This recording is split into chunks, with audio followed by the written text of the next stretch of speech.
సమోసా అమ్ముకుంటా సిద్దిపేటలోనే ఉండేటోని రాజీవ్ గాంధీ దేశానికి కంప్యూటర్ని పరిచయం చేసింది కాబట్టి నీ బతుకు ఒక కంప్యూటరు, ఒక ట్విట్టర్ అకౌంటు, ఒక ఐటీ మంత్రివైనవు. లేకపోతే ఐటీ శాఖనే ఉండేది కాదు.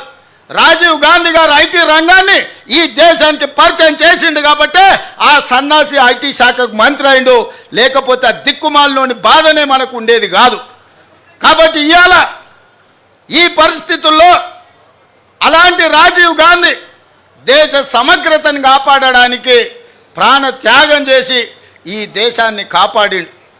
అంత గొప్ప వ్యక్తి విగ్రహాన్ని ఈరోజు సచివాలయం ముందల ట్యాంక్ బండ్ మీద పెడితే రాజీవ్ గాంధీ విగ్రహం ఎందుకు పెడతారని అడుగుతారా? ఎంత బలుపు మాటలు కార్యకర్తలారా, ఒకసారి ఆలోచన చేయండి. అధికారం పోయినా మదము దిగలేదు.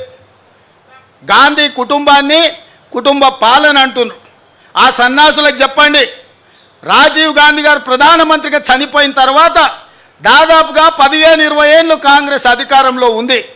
సోనియా గాంధీ గారు ఏ పదవి తీసుకోలే, కేంద్ర మంత్రి పదవి తీసుకోలే, ప్రధానమంత్రి పదవి తీసుకోలే. 2004 నుంచి 2014 10 సంవత్సరాలు బలమైన యూపీఏ ప్రభుత్వం ఉన్న సోనియా గాంధీ గారు, రాహుల్ గాంధీ గారు ఏ పదవులు తీసుకోలే. కేంద్ర మంత్రి పదవి కానీ ప్రధానమంత్రి పదవి కానీ తీసుకోలే. ఆనాడు రాజీవ్ గాంధీ గారు చనిపోయినాక దాదాపుగా 3 దశాబ్దాలుగా పైగా కాంగ్రెస్ పార్టీలో గాంధీ కుటుంబం ప్రధానమంత్రి, కేంద్ర మంత్రి పదవి తీసుకోలేదు. పదవి త్యాగం అంటే వాళ్ళని చూడాలి, ప్రాణ త్యాగం అంటే వాళ్ళని చూడాలి, స్వతంత్ర పోరాటం అంటే ఆ కుటుంబాన్ని చూడాలి. మోతీలాల్ నెహ్రూ, పండిత్ జవహర్లాల్ నెహ్రూ స్వతంత్రం కోసం పోరాటం చేసి ఈ దేశానికి స్వతంత్రం తెచ్చినోళ్ళు. శ్రీమతి ఇందిరాగాంధీ, శ్రీ రాజీవ్ గాంధీ ఈ దేశం కోసం ప్రాణాలు త్యాగం చేసి దళిత, గిరిజన, ఆదివాసీలను ఆదుకున్న జాతి. సోనియా గాంధీ, రాహుల్ గాంధీ పదవి త్యాగం చేసి మన్మోహన్ సింగ్, పివి నరసింహారావు లాంటి మేధావులను ఈ దేశానికి ప్రధానమంత్రులుగా పరిచయం చేసింది.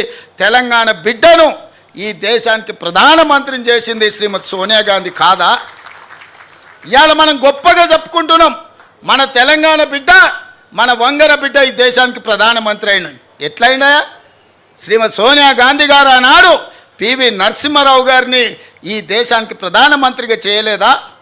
మన్మోహన్ సింగ్ను ఆర్థిక మంత్రిగా చేయలేదా? ఈ దేశానికి ప్రధానమంత్రిగా చేయలేదా? పదవీ త్యాగం అంటే సోనియా గాంధీ గారిది, రాహుల్ గాంధీ గారిది. మరి ఈ సన్నాసులదేందయ్యా? అయ్యి ఉండంగానే అయ్యో ముఖ్యమంత్రి, కొడుకు ఐటీ మంత్రి, అల్లుడు సాగునీటి పారుదల శాఖ మంత్రి, బిడ్డ ఎంపీ, సడ్డకుని కొడుకు రాజ్యసభ. దుర్మార్గులారా, రాష్ట్రాన్ని దోసుక తిని పదవులని పంచుకొని వందలాది ఎకరాల ఫామ్ హౌజులు కట్టుకొని మీరు గాంధీ కుటుంబం గురించి మాట్లాడతారా? గాడిదకి ఏం తెలుసు గంధం చెక్క వాసన అని పెద్దోళ్ళు ఎప్పుడో చెప్పారు.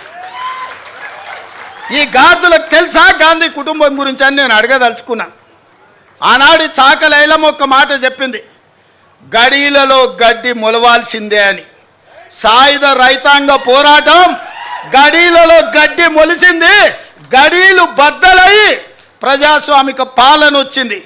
ఇవాళ నేను చెప్తున్న బిడ్డ, మీ ఫామ్ హౌజులలో జిల్లేళ్ళు మొలిపిస్తా. మీరు అనుకుంటురేమో మీరు అడ్డగోలుగా మాట్లాడితే కాంగ్రెస్ పార్టీ కార్యకర్తలు రేవంత్ రెడ్డి చూసుకుంటూ ఊరుకుంటాడేమని ఇవాళ చెప్తున్న రాజీవ్ గాంధీ సాక్షిగా సచివాలయం ముందల బిడ్డ, మీ ఫామ్ హౌజులలో జిల్లేళ్ళు మొలవాలి. ఫామ్ హౌజులలో మీరు జీవిస్తున్నాం, మా ఫామ్ హౌజులు మమ్మల్ని కాపాడుతాయేమని మీ ఫామ్ హౌజులలో జిల్లేళ్ళు మొలిపించే వరకు కాంగ్రెస్ పార్టీ కార్యకర్తలు ఎవరు విశ్రమించబోరనే సంగతి నేను చెప్పదలుచుకున్నా. అందుకే మిత్రులారా, ఈడ తెలంగాణ తల్లి విగ్రహం పెట్టాలనుకున్నాడంట. నేను అడుగుతున్న దిక్కుమాలినోని, తెలంగాణ తల్లి విగ్రహం పెట్టడానికి 10 ఏళ్ళు పడతాదే? 1000 ఎకరాలలో ఫామ్ హౌస్ కట్టుకున్నావు నువ్వు, 100 ఎకరాలలో వాడు జన్వాడల ఫామ్ హౌస్ కట్టుకున్నాడు, 10 ఎకరాలలో శత్రు దుర్భేదమైన ప్రగతి భవన్ పేరు మీద గడీని నిర్మించుకున్నావు. వాస్తు సక్కయలేదని నీ కొడుకు సంకనాకనికి పోతున్నాను సచివాలయం కట్టుకున్నావు. 1,00,000 కోట్లు దిగమింగిన కాళేశ్వరం కట్టినవు. ఇవాళ తెలంగాణ తల్లి పెట్టడానికి 10 ఏళ్ళు సరిపోలేదా? 10 సంవత్సరాలైనా తెలంగాణ తల్లిని పెట్టలేదు. నేను ఇక్కడ రాజీవ్ గాంధీ గారి విగ్రహం అనగానే అయ్యో అయ్యో అని గుండెలు బాదుకొని అక్కడ తెలంగాణ తల్లి విగ్రహం పెట్టాలనుకున్నాడట. 10 ఏళ్ళు